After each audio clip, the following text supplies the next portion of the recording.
my channel. My name is Brittney Bundles. In today's video, I'm going to be debunking some credit myths. I did Google some credit myths, and I also wrote down a few, I don't even know if I want to say myths.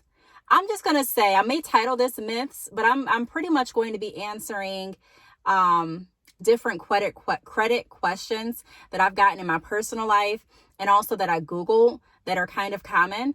So if you are interested in this video, be sure to give it a big thumbs up. Please make sure that you are subscribed, and let's get right into the video. So as you all may know, if you've been following this channel, let me go back to my notes.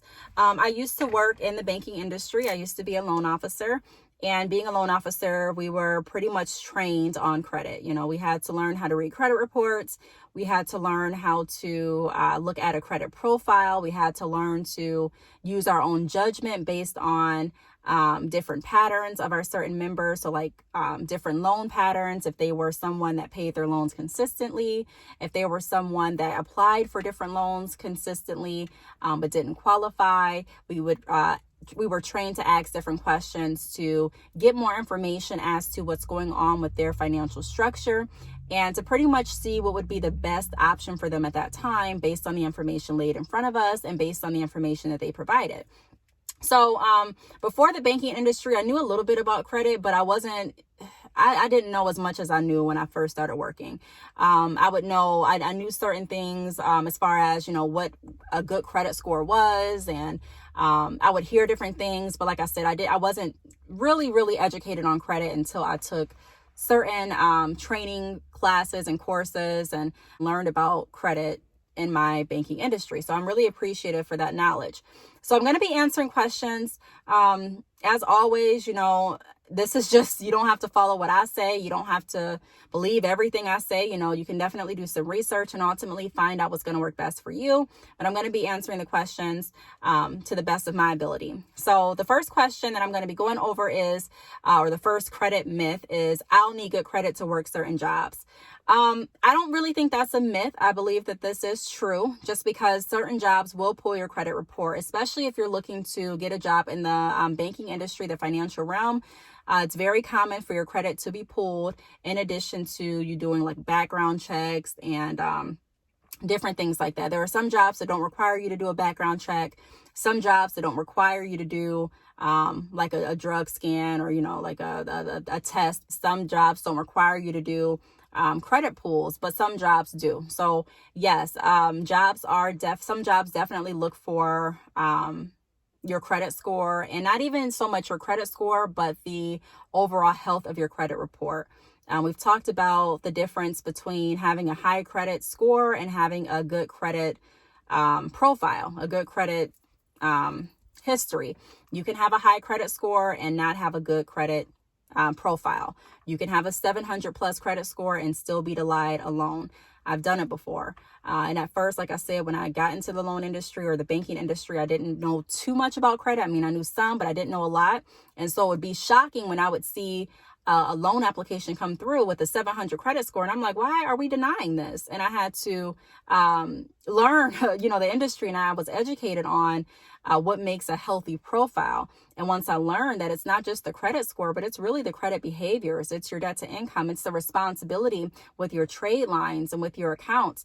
It's an all over view. It's not just, okay, you have a high credit score, because you can get a high credit score just opening a few lines, you know, or even one line. You can have a credit card with a credit limit of maybe 500 or 1,000. And if you're maintaining that credit card right, you know, if you're not missing any payments, if you're revolving under 30% of the credit card limit, then your credit score can definitely get up to 700s. I've seen it happen. But that doesn't mean that you would be able to take that 700 score and get a mortgage next month, because it's not just the credit score that the banking industries or financial industries are looking at. The majority of the time, it's your overall credit profile. So it's really good to have not only unsecured trades like your credit cards and personal loans, but it's also good to start building secured trades. So like the auto loans and recreational loans and even secured loans.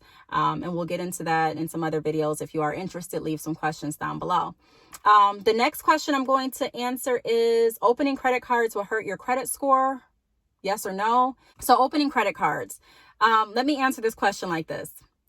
A lot of times when people say, will it hurt my credit score? They're referring to, will it lower it? Will it drop my credit score? The answer is typically yes. When you open up a credit card, typically it is going to lower down your credit score. However, if you maintain that credit card correctly, in the long term, it's going to actually build. It's actually going to help your credit report. It's actually going to help your credit profile and your credit score. A lot of people are needing credit cards to help with their credit. I was always told growing up, stay away from credit cards. Credit cards are no good. Credit cards will mess up your credit. And credit cards won't mess up your credit. Now, you have the ability to mess up your credit by not making your payments on time or by going over your credit card limit.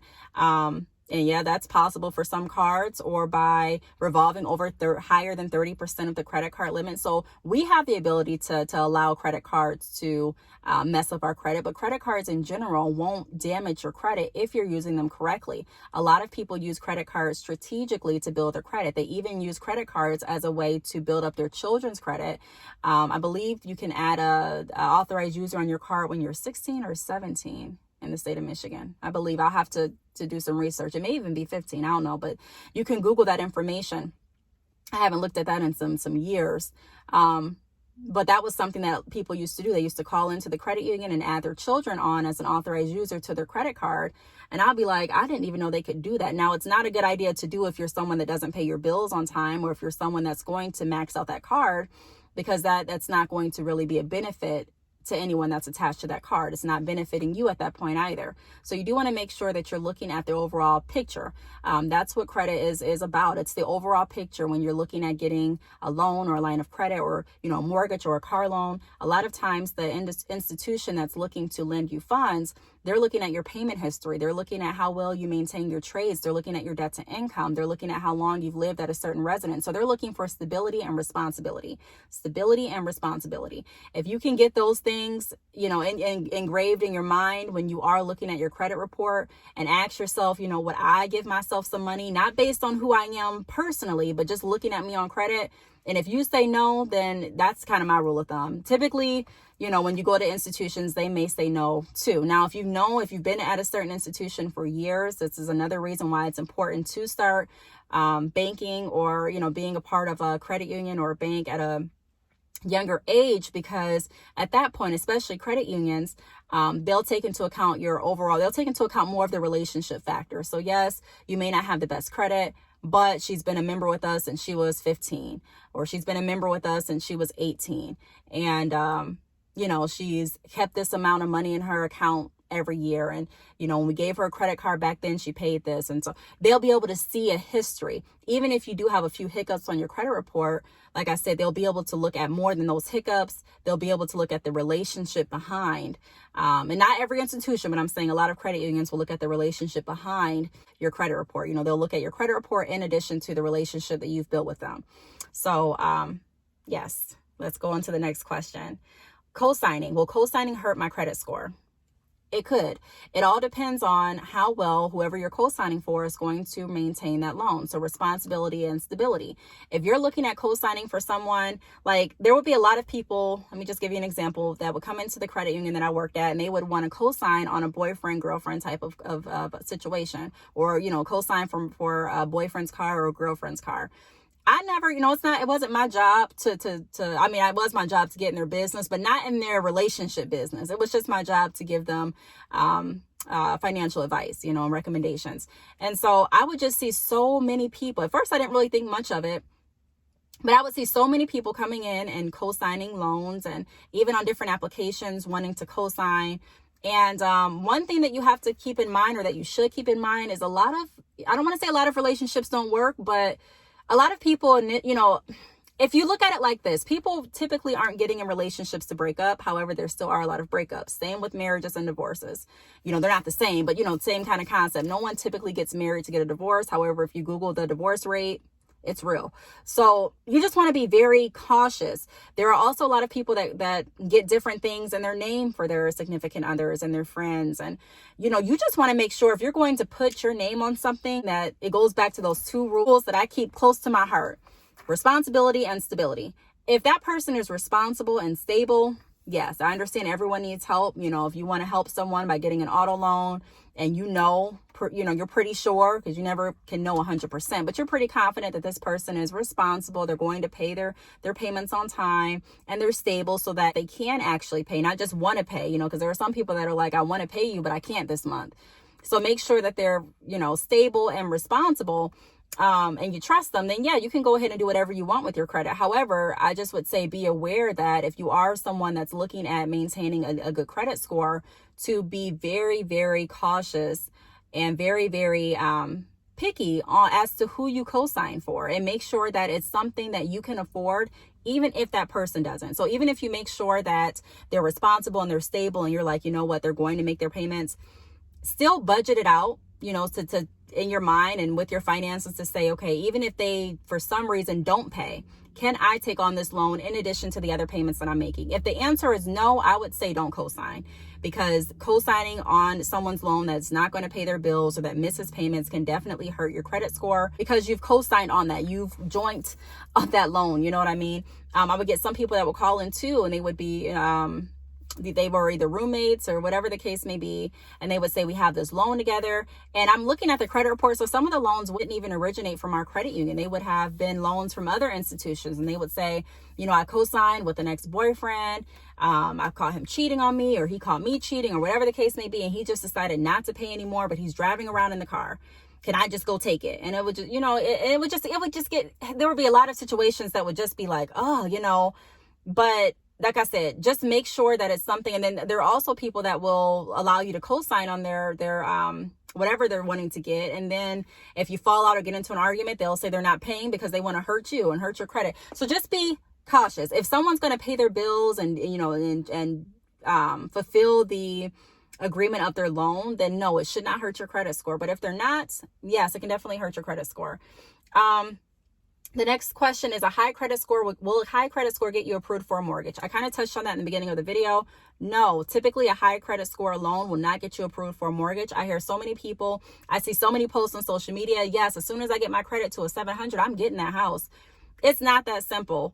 Now there are different loans, and there are different, mortgage programs and things like that. And the qualifications can vary based on the institution and also from state to state. However, from my experience, doing applications for mortgages, and even when I obtained my first mortgage, it was more than my credit score. I had to have an overall healthy credit report. And so when I was younger, I started looking, especially when I was in the financial industry, started looking at, how healthy is my credit profile? Not just is my score high, but am I making sure that everything on my collections paid off? Am I making sure that I'm staying on top of my payments? Am I making sure that I'm not paying late? Look at my credit cards. I'm going to make sure that I'm revolving under 30% on all of my credit cards. I'm being cautious as to what I co-sign on, what I don't co-sign on. I'm looking at my debt to income. So I'm looking at the house that I want to purchase. A lot of people just look at the house, but they don't really look at the income in comparison to what kind of house they want, because there are income guidelines pretty much as to what you can afford. So you may be looking at a house for $500,000, but if your income is, let's say, $20,000, even if your credit score is high, and even if you have a healthy credit report, you may not be approved for that home just because your income. So it's very smart to look at everything and to start mapping out your goals for what you want in your life.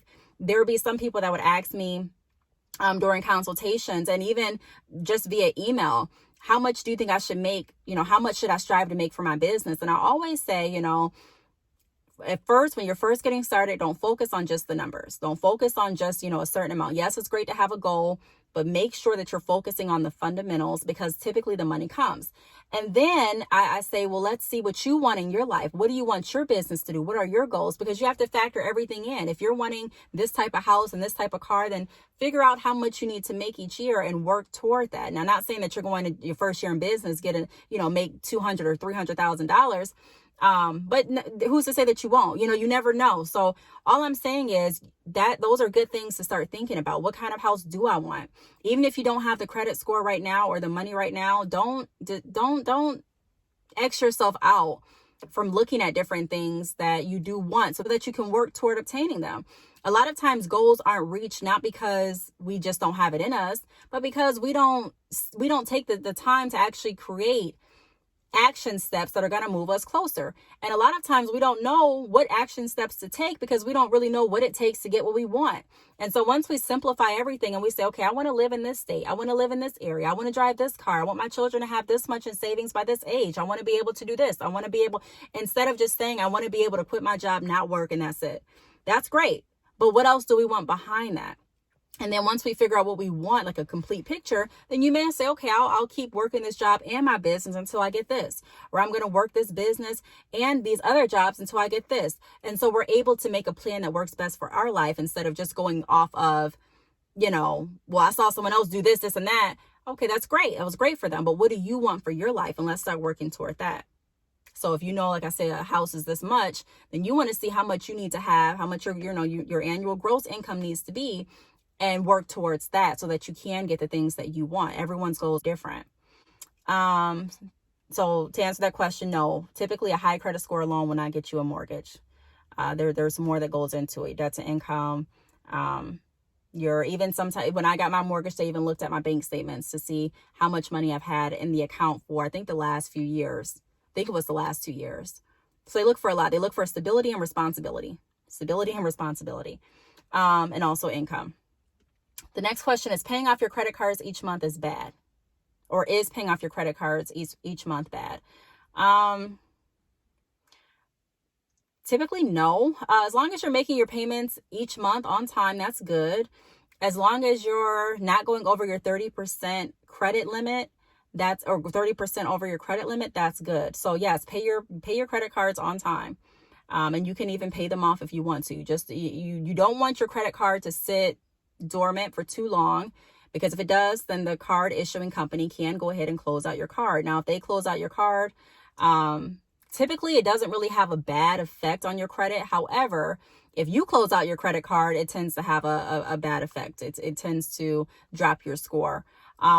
If you allow the credit card or the issuing card company to close your card and there's no balance on it and it hasn't been used, it may not affect your credit report because they closed it, but it could affect your credit report because you no longer have that trade line on there. See, credit also builds strength when you have, the longer your trades are. So if you've had a credit card for 5 years and all of a sudden you stop using it and that credit card gets closed, that may have a negative impact on your credit report. So just keep all of that in mind. If you have a card that you really don't want to use or that you don't feel like you need to use, get gas or buy some gum or just make a few transactions that are small and go ahead and pay it off. And it still keeps your credit report pretty, in that healthy state because you are still showing that you were able to keep a credit card for 5, 6, 7 years. So it's good to have long trade lines on your credit report. The next question is, will paying cell phone bills on time boost my credit score? Now, when I was pulling, I'm in Michigan, so, every institution is different. But when I was pulling credit reports, I really didn't see any like cell phone bills on credit reports as just traditional trade lines. I would see collections from credit card bills on credit reports. So I would say just make sure that you're paying your bill on time. But typically your cell phone bills don't typically report to the credit bureau every month. Now, again, it could have changed, but even for my credit report, I don't see my cell phone bill on my credit report as a trade. And when I say trade, I'm talking about, credit cards, mortgage, car note. I don't see that on there, or different loans, or I don't see that. But you will definitely see it if you get a credit, like a collection from not paying your cell phone bill. And then the last question that I have is, being an authorized user on friends' credit cards is not wise. So is being an authorized user on your friends' credit cards wise? It goes back to what I answered in the beginning of the video, or what I mentioned in the beginning of the video. You can be an authorized user on someone's card. You can have someone add you on if you're looking at building credit. However, if they add you on and your credit's already very, very low, and your credit is low because you have a lot of collections, even if they add you on their credit card, typically you're going to need to satisfy some of those collections before your credit report, your credit profile is going to build any more strength. It may make your credit report go up a few points, but at the end of the day, if you're going to apply for a loan, and even if you show them a high credit score, because you were an authorized user. They're going to be able to see that your credit report increased because you're an authorized user, and they're also going to be able to see that it wasn't high because you had all these collections. So again, stability and responsibility. It looks responsible when you, and it is responsible when you pay off your collections. It looks responsible and it is responsible when you're able to maintain trade lines or credit cards, for example, for, years. And it looks responsible when you're able to hold a steady job and a steady location for more than a few months. So all of that shows stability and responsibility, and it makes institutions typically more likely to lend to you. So it depends on that friend. If your friend is someone that doesn't pay their bill all the time, or they just pay their bills and they get a large lump sum of money, like around tax time, or maybe it's around, I don't know, whenever they get some money, you may want to be cautious on that. Hey, I appreciate the offer, but no, thank you. If your friend is someone that's very responsible, for sure they care about their credit, for sure they're going to make a payment no matter what. Yes, you can consider being added on their credit card as an authorized user if they're okay with it, to help improve your score. But that's not the only thing that you want to focus on. You still want to look at making sure that your collections are resolved. You still want to make sure that you are paying down any collections that you have and not just trying to dispute all of them if they're not wrong.